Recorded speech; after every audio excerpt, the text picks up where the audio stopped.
Hi all, ഇന്ന് ഞങ്ങളെല്ലാവരും കൂടി സാമ്പ്രാണിക്കൊടി ഐലൻഡിലേക്ക് പോകാനുള്ളൊരു പരിപാടിയിലാണ്. അതായത് എൻ്റെ അനിയത്തി തമിഴ്നാട്ടിൽ നിന്ന് വന്നിട്ടുണ്ടായിരുന്നു. അപ്പം അവരെ നമ്മളുടെ കൊല്ലം ഒന്ന് കാണിക്കണമല്ലോ എന്ന് വിചാരിച്ചിട്ട് എവിടെ പോകാമെന്ന് ആലോചിച്ചപ്പോൾ ഞങ്ങളുടെ വീടിനടുത്ത് ഭയങ്കര ഫേമസ് സാമ്പ്രാണിക്കൊടി ഐലൻഡാണ്. അപ്പോൾ പിന്നെ വിചാരിച്ച് അവിടെ പോകാമെന്ന്. ഞങ്ങൾ ഇത്രയും നാൾ ഇവിടെ താമസിക്കാൻ തുടങ്ങിയിട്ട് ഇപ്പോൾ 3-4 വർഷമായി. മങ്ങാടാണ് ഞങ്ങൾ താമസിക്കുന്നത്. പക്ഷെ ഇതുവരെ പോകാൻ പറ്റിയിട്ടില്ല. എപ്പോഴും ഇങ്ങനെ പ്ലാൻ ചെയ്യാൻ ഒരിക്കലും നടക്കത്തില്ല. എന്തായാലും ഈ പ്രാവശ്യം ഇവർ വന്നപ്പോൾ എന്നാൽ പോവാമെന്ന് വിചാരിച്ച് ഞങ്ങളെല്ലാവരും കൂടെ റെഡിയായി പോകാൻ വേണ്ടി വന്ന് നിൽക്കുവാണ്. നമ്മൾ ബോട്ടിന് വേണ്ടി വെയിറ്റ് ചെയ്യുവാണ്. 8 പേര് വന്നാലേ നമുക്ക് ബോട്ട് എടുക്കത്തുള്ളൂ. അപ്പോൾ 8ാമത്തെ ഒരാളിന് വേണ്ടിയിട്ട് വെയിറ്റ് ചെയ്യുക.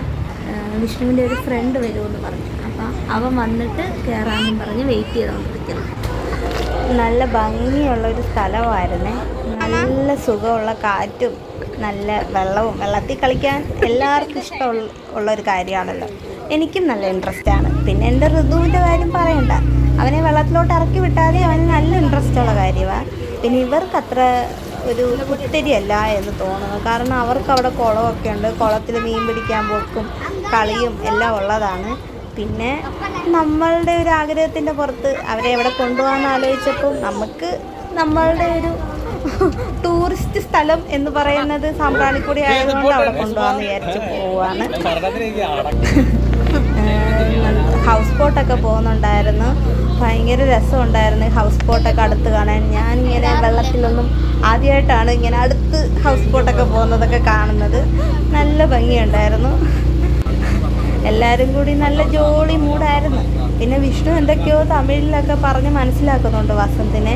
വിഷ്ണുവിന് അത്ര അങ്ങോട്ട് തമിഴ് പോരാ. ഞാൻ എൻ്റെ അനിയത്തിയായിട്ട് സംസാരിച്ച് കുറേയൊക്കെ തമിഴ് അറിയാം. പിന്നെ കുറച്ചൊക്കെ സിനിമയൊക്കെ കണ്ട് ഒക്കെ പഠിച്ചു.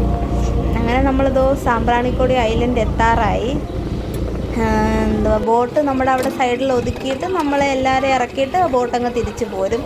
പിന്നെ നമ്മൾ അടുത്ത പോകാനുള്ള ഒരു നമ്പർ പറഞ്ഞു കൊടുക്കണം. എന്തോ 1 മണിക്കൂർ നേരത്തേക്കാണ് നമ്മളെ അവിടെ കൊണ്ടാക്കുന്നത്. അപ്പോൾ 1 മണിക്കൂർ കഴിഞ്ഞ് ഏത് ബോട്ട് വരുന്നോ ആ ബോട്ടുകാരുടെ അടുത്ത് നമ്മളൊരു നമ്പർ പറഞ്ഞു കൊടുക്കുമ്പോൾ അവർ നമ്മളെ അവിടെ തിരിച്ചു കൊണ്ടാക്കും. വെള്ളം കണ്ടോ, നമ്മുടെ മുട്ടിൻ്റെ അവിടെ വരെ പോലും ഇല്ല.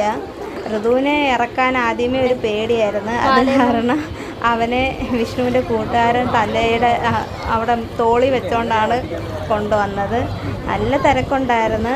പിന്നെ എപ്പോഴും ഇവിടെ തിരക്കാണെന്ന് തോന്നുന്നു. നമ്മൾ ആദ്യമായിട്ട് വരുന്നതുകൊണ്ട് നമുക്ക് ഇവിടെ തിരക്കിൻ്റെ കാര്യങ്ങളൊന്നും അറിയത്തില്ല. നല്ലൊരു സ്ഥലമാണ്. ഒരു തുരുത്ത് മാതിരി തന്നെ. ഒരു ദ്വീപിലൊക്കെ പോയാൽ എങ്ങനെ ഇരിക്കും അതേമാതിരി. പിന്നെ കുറേ കച്ചവടക്കാരൊക്കെ ഉണ്ട്. മാങ്ങയും പൈനാപ്പിളും എല്ലാം ഉപ്പിലിട്ടതും ഒക്കെ അവിടെ വിൽക്കും. വേണ്ടുന്നവർ മേടിച്ച് കഴിക്കാം. വസന്തും ശുഭയും ഒക്കെ വെള്ളത്തിലങ്ങ് ഇറങ്ങിയങ്ങ് പോയി. കണ്ട എൻ്റെ കൊച്ചിനെ നിക്കർ ഊരിക്കളഞ്ഞു. നിക്കർ ഊരിയിട്ട് അവരെ വെള്ളത്തിലിറക്കി വിട്ടു ഗൈസ്. അവൻ കണ്ട പ്രായി നടന്നു വരുന്നത്. അയ്യോ എൻ്റെ ദൈവമേ.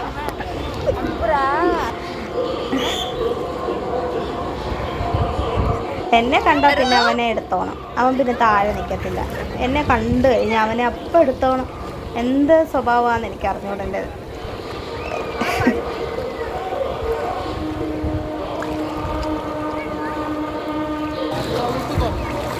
ഉപ്പിലിട്ടത് മേടിച്ചുകൊണ്ട് വിഷ്ണുവിൻ്റെ കൂട്ടുകാരൻ വന്ന് മാങ്ങയും പൈനാപ്പിളും ആയിരുന്നു. ഈ ഒരു കപ്പ് പൈനാപ്പിളിനും മാങ്ങയ്ക്കും 50 രൂപയാണ് ഗൈസ്. പിന്നെ ഒരു കുപ്പി വെള്ളത്തിന് 35 രൂപ. നമുക്ക് സാധാരണ ഒരു കുപ്പി വെള്ളത്തിന് 20 രൂപയല്ലേ ആവത്തുള്ളൂ. ഇവിടെ എന്താണ് 35 രൂപ മേടിക്കുന്നതെന്നൊന്നും എനിക്കറിഞ്ഞൂടാ. അവരിങ്ങനെ കഷ്ടപ്പെട്ട് ചുമന്ന് ഇവിടെ കൊണ്ടുവയ്ക്കുന്നത് കൊണ്ടായിരിക്കും. അങ്ങനെ ഞങ്ങൾ വെള്ളവും ഇതും മേടിച്ച് കഴിച്ചു. ഋതുവും നല്ല രീതിയിൽ കഴിക്കുന്നുണ്ടായിരുന്നു.